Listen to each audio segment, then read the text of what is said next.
Sėdžiu po obelaitę, sustabdęs laiką.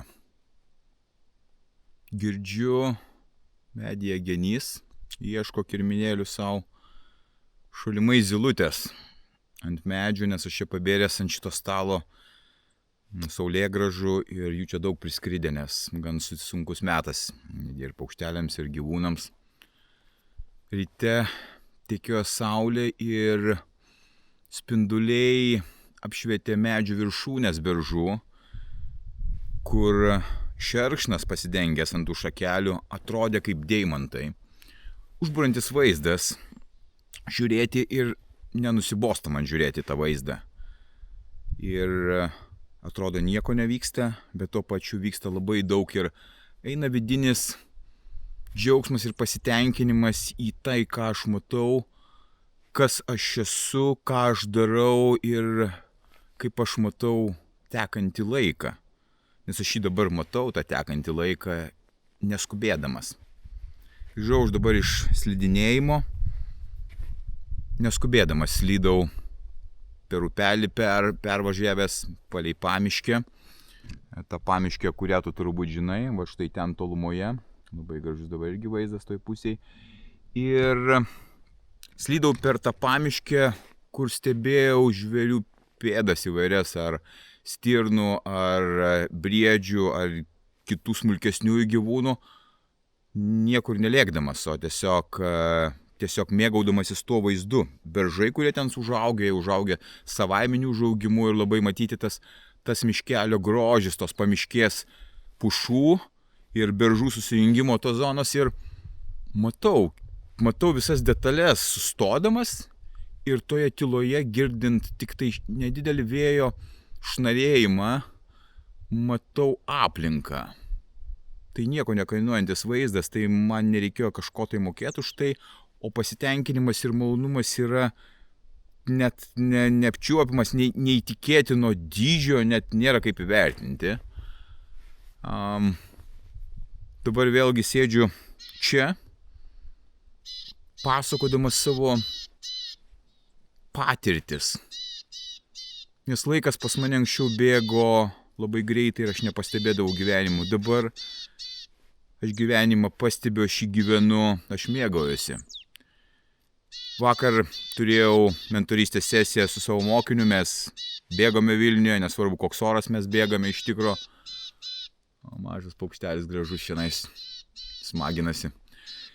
Mes bėgome ir po to pokalbis, kuris užtruko gan nemažai, gerą porą valandų, kur mes kalbėjomės apie tą skubėjimą, apie tą laiką, kai nematoma per rūpesčius to gyvenimo, kai įsipareigojimai, atsakomybės, verslai, šeima, telefonai ir kiti visi dalykai atima gyvenimą ir net nesuprantama, apie ką tas gyvenimas. Aš irgi bandydavau anksčiau suprasti, apie ką jis gyvenimas, negi jisai susijęs tik tai, kad mes turim kažką atidirbti, kažkokias sąskaitas apmokėti, atsigulti ir atsikėlus vėl tą patį daryti, bėgti savaitgalį, išgerti alaus, pažiūrėti teliko ir ta beprasmybė tokia tęsiasi.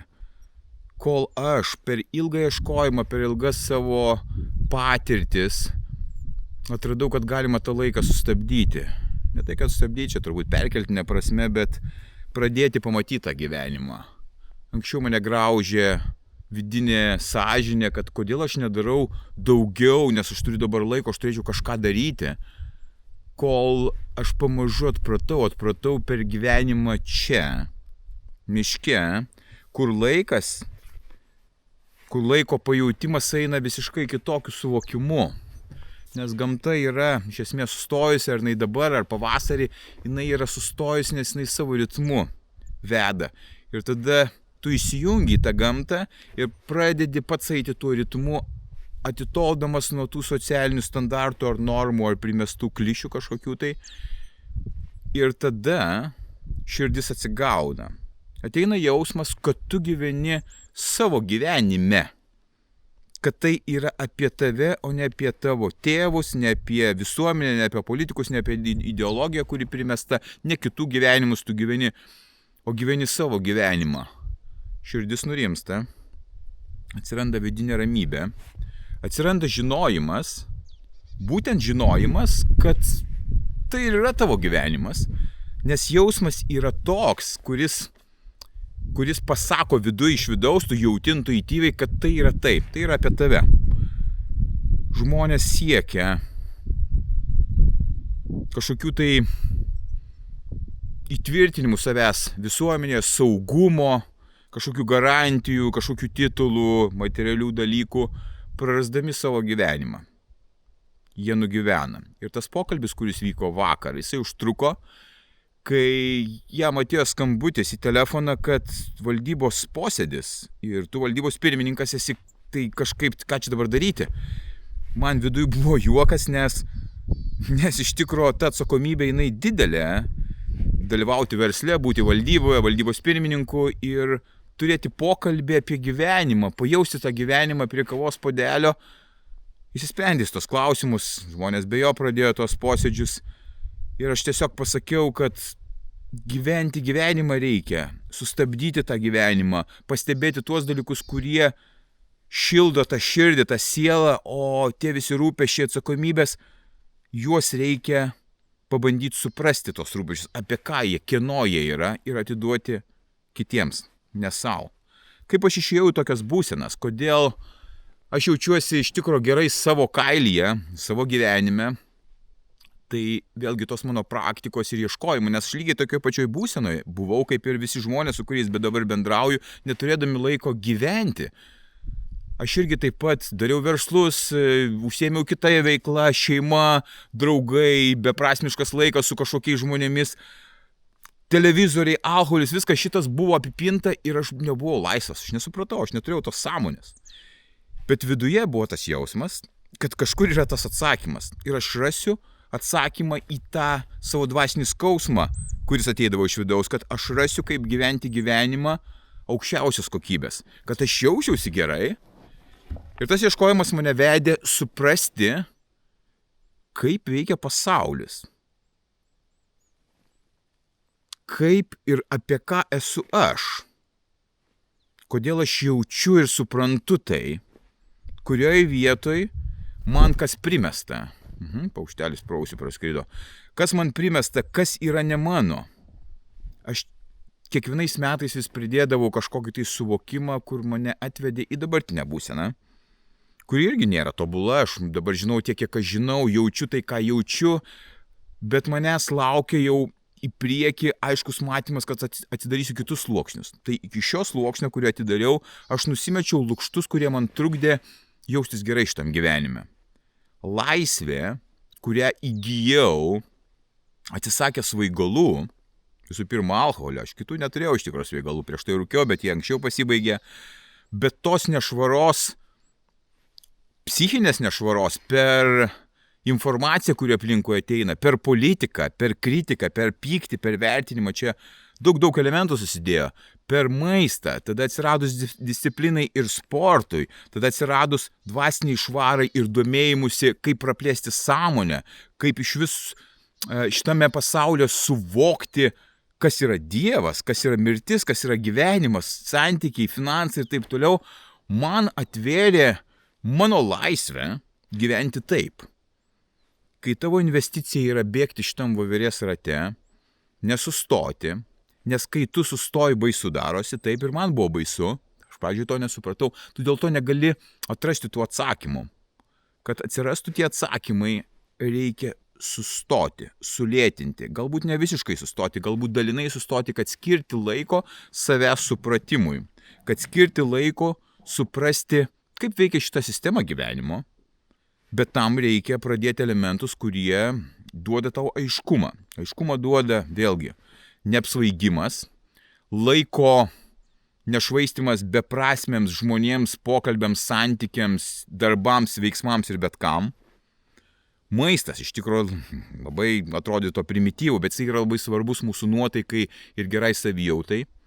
Sportas, grynas oras, vienatvė, vienuma, aš tai pavadinčiau, pabuvimas, tyla, geras miegas, daug tų elementų. Tai visi šitie elementai susipynė į mano aukščiausios kokybės gyvenimą.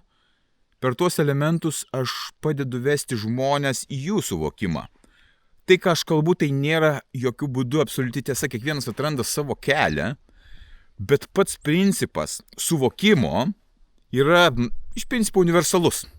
Ko reiktų atsisakyti, kad pradėti išgirsti savo vidinę intuiciją, vidinį sąmonės balsą, kuris pasako iš tikro, ką reikia daryti. Man visiškai nebaisu, ką galvoja žmonės apie mane, nes man visiškai neįdomu, kad važinėjusi automobiliu, kuris kainuoja 500 pinigų, ar gyvenu šitoje trobelėje ir šitą miške, ar neturiu jokio socialinio statuso ir man nereikia jokių kažkokių tai primestų apipavidalinimų, kad aš čia gal be šeimos ar dar kažkaip, aš gyvenu savo gyvenimą, aš jį pasirinkau ir aš jo džiaugiuosi. Aš kalbu taip, kaip aš gyvenu. Aš nekalbu kitaip, aš būtent taip gyvenu.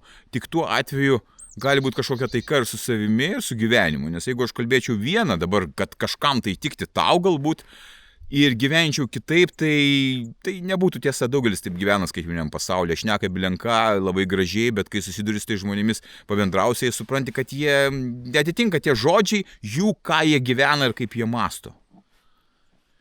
Sustabdyk gyvenimą, pradėk jį matyti. Tai yra padaroma, tai yra iš tikrųjų nesudėtinga, tik užtrunka labai daug laiko.